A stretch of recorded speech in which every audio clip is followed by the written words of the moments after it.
This is the second part of my video lecture on how I prepared various topics for the civil services examination. Here, again, I am emphasizing the basic approach which I adopted.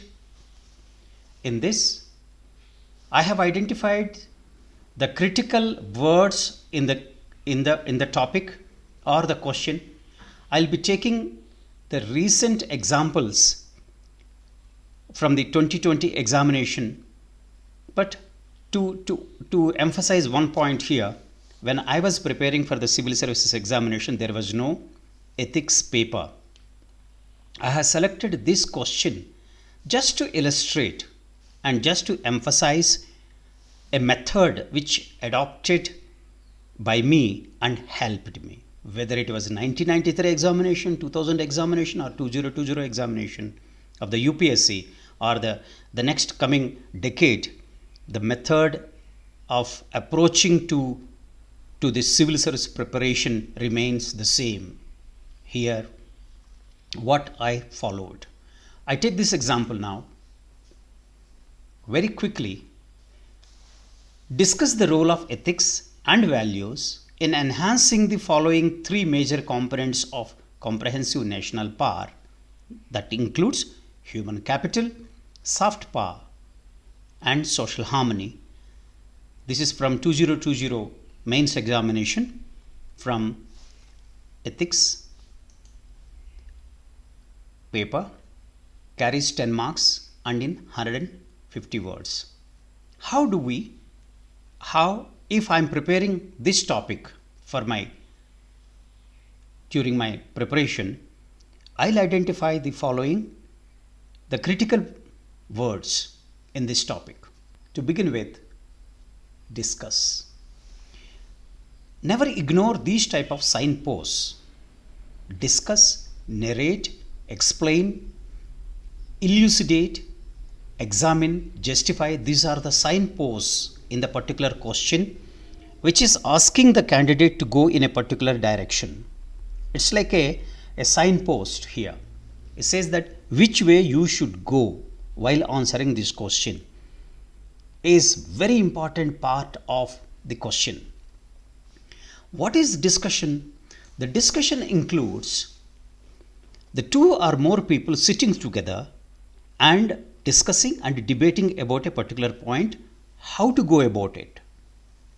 One may say that, in my opinion, or I see from this logic point of view, from this factual information point of view, like that, various point of views are expressed by individuals. So while discussing this question, what the UPSC is asking is identify the role of what? The role of what? The role of ethics. I expect you to know what is the meaning of the word ethics, how ethics is different from moral, how it is different from value. Ethics is not a simple right or wrong. Having a conceptual clarity on the word ethics is very, very important to answer this question. Next is how ethics is different from the values. What is a value? Honesty is a value. Self-discipline is a value. Openness is a value. Trust is a value. Teamwork is a value. So these are the expected, or I could say the most cherished goal to aspire for. Mutual respect is a value.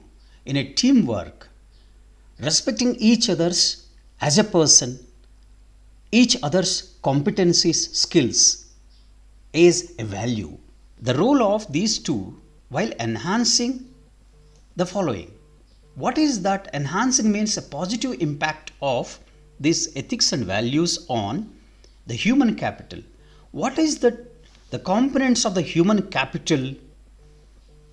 It includes the knowledge, the skills, the attitude, the education levels, the training and the absorption, the wisdom, the judgmenting ability, all these are the part and parcel of the human capital.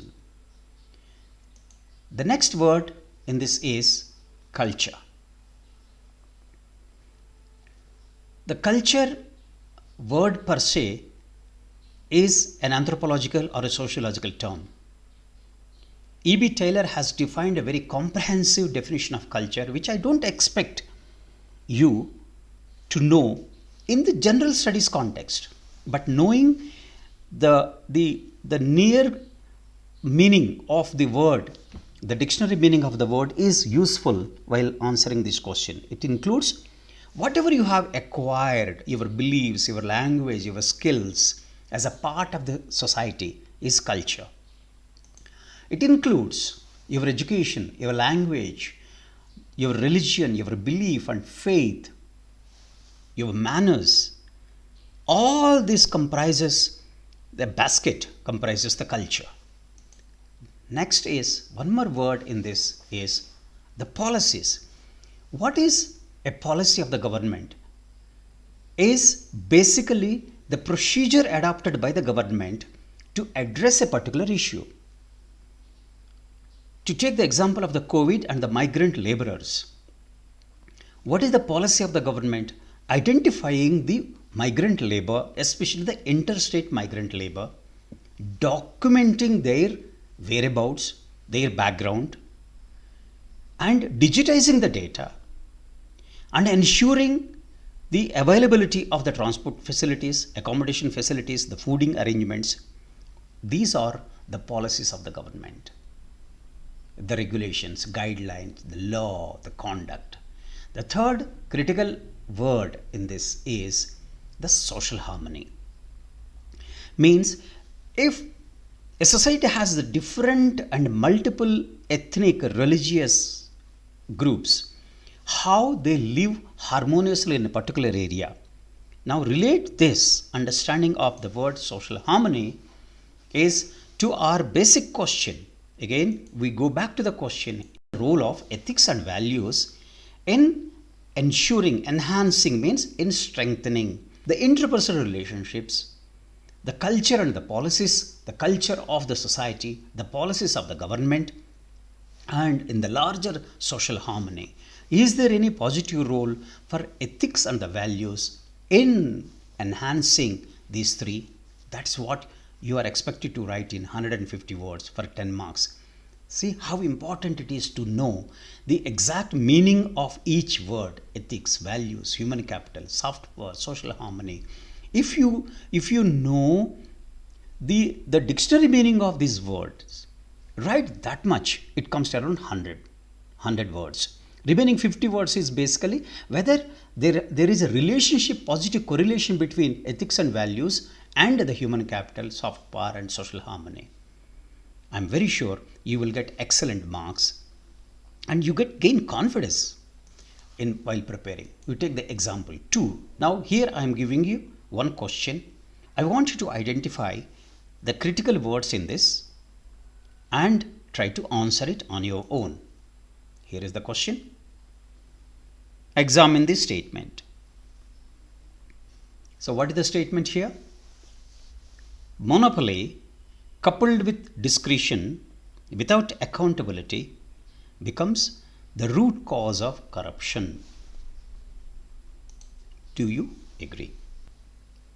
Now apply the same template of identifying the critical words, finding the dictionary meaning of each word.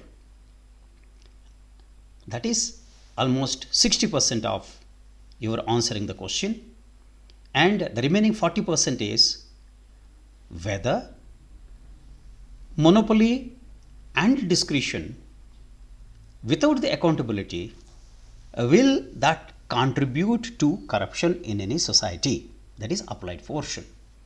What will be the relationship between monopoly plus discretion minus accountability?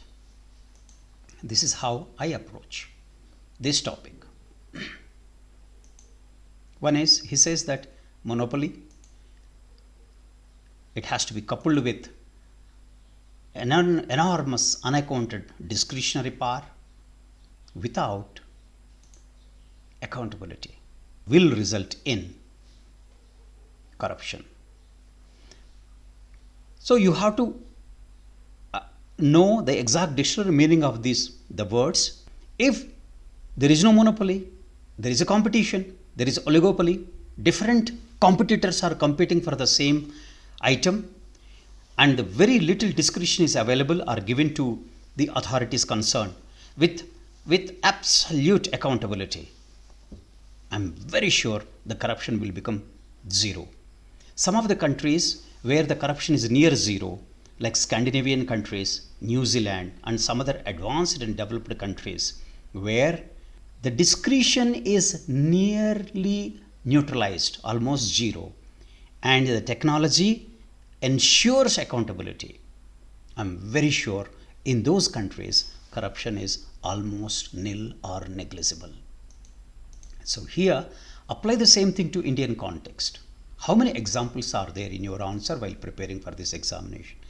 What are all the public offices as per the survey conducted by various national and international agencies? What are all the most corrupt departments? And what subjects are within the domain of the state where absolute monopoly is maintained by the state? Why discretion? Why there is a scope for discretion given to the administrators, to the officials while deciding a particular thing?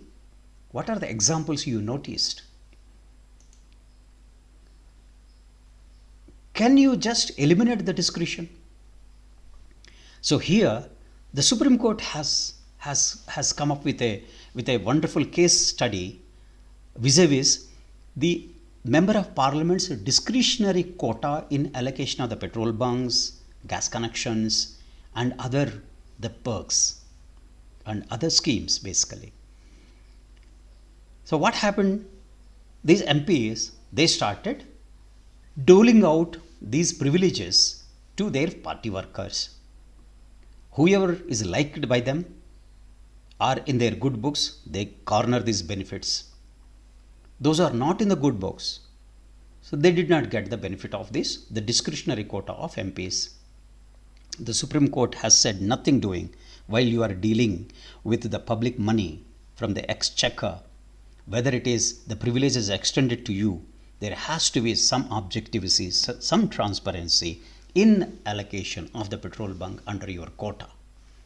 So the discretion is minimized.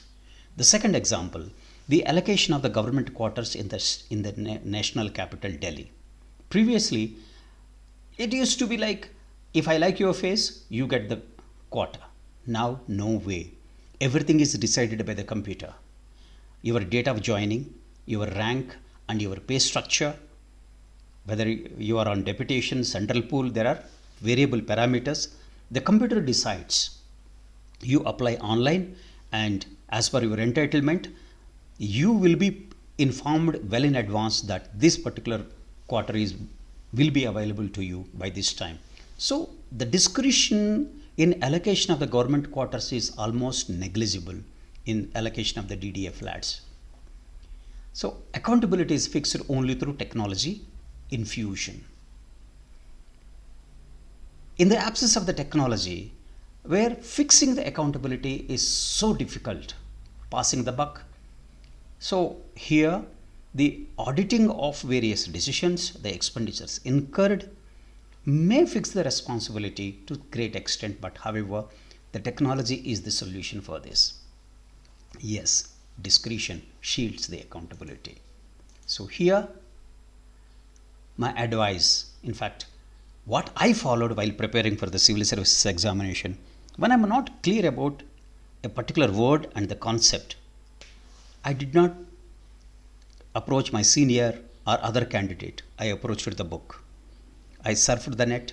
I went to the library, spent a lot of time knowing the exact meaning of that particular word. That helped me tremendously, especially preparing an optional like sociology, where most of the words are very, very abstract.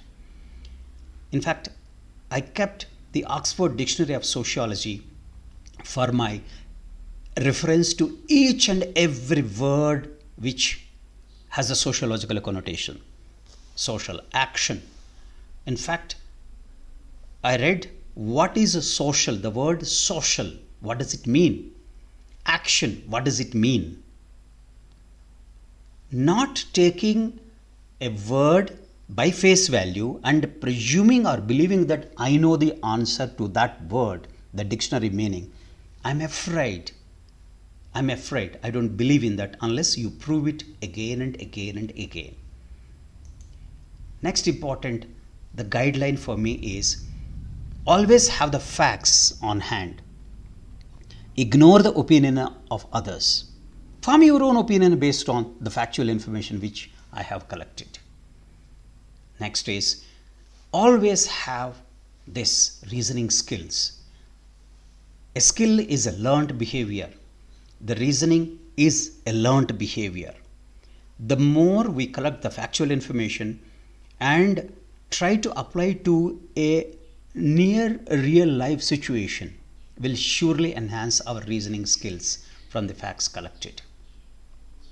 And I believe and I strongly advocate to have your own opinion. That's what I did. Any particular subject, based on the factual information, what is my view on this topic? Whether it is a migrant workers, whether it is the speaker's discretionary authority while disqualifying the defected MLAs under the anti-defection law. What is my view on this? So next is I again advocate have self-discipline, which is so important for each one of us while preparing for this examination. Self-discipline is imposed by oneself. It's not externally imposed. It is coming from within.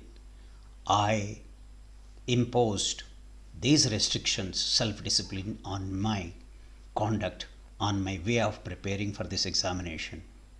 I strongly believe in the self-discipline and determination to adhere to your plan of action. Have a plan of action. Let what may come. Never digress or deviate from this plan of action. It's all in our hands. We are responsible for our progress in life. We are responsible for securing All India rank in this prestigious examination. It's in our hands. It's in our hands. That's what I strongly believed in. That's what I scrupulously adhered to. And try. Jai Hind, Jai Bharat.